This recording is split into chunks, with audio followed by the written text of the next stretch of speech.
Helpers by Shirley Hughes.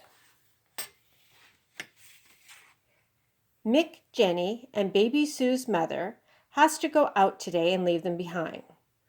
George has come to look after them. He is nearly grown up and a very good helper. Goodbye, Mom. Bye-bye, Mom. Bye-bye, Sue.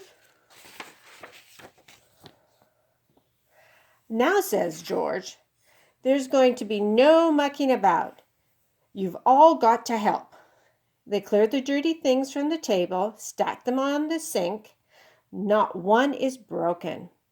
Sue doesn't help. She sits in her high chair, dropping bits of crust on the floor.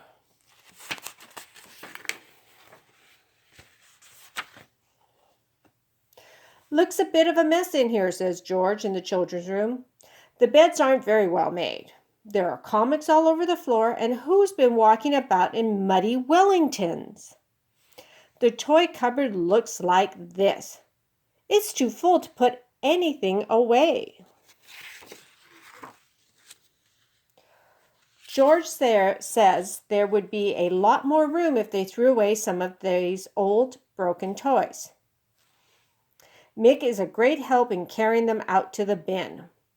But Jenny thinks it's rather a pity to get rid of so many old friends. Luckily, Sue has cleared an entire shelf of bookcase all by herself. It's just right as a home for old toys. Now it is time for Sue to go into her pram and have a nap.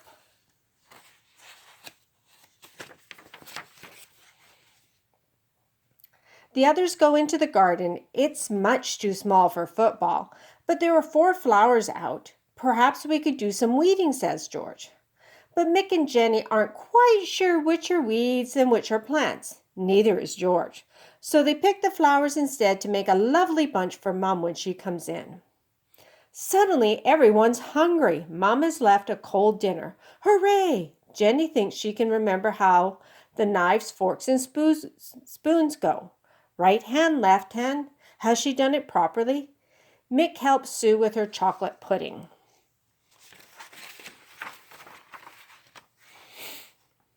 After dinner, George sits down to read his magazine. The children play a game of boats with cushions, and the shiny part of the floor is the sea and the carpet is the land.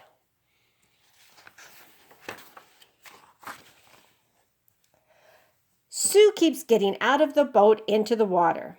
When there is a shipwreck, they have to climb up to George to keep from being drowned.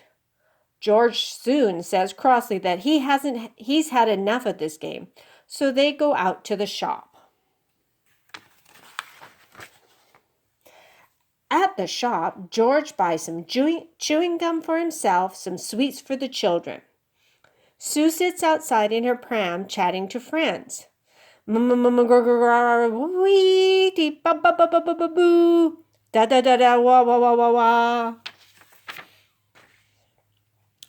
way home, they call at the wreck. George pushes everyone very high on the swings. When they get home, George thinks he will finish off painting the sitting room window frame, but this is not a good idea. They all watch television instead. Suddenly, George remembers that none of the washing up has been done.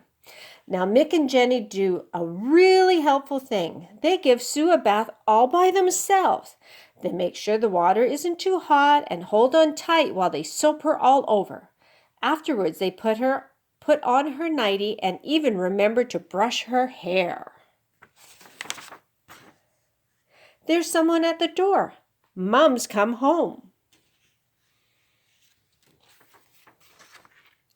Now it's time for the children to have their supper and go to bed. Mom says they've all been very good. How could George have managed without them? I hope you enjoyed this afternoon's reading of Helpers by Shirley Hughes.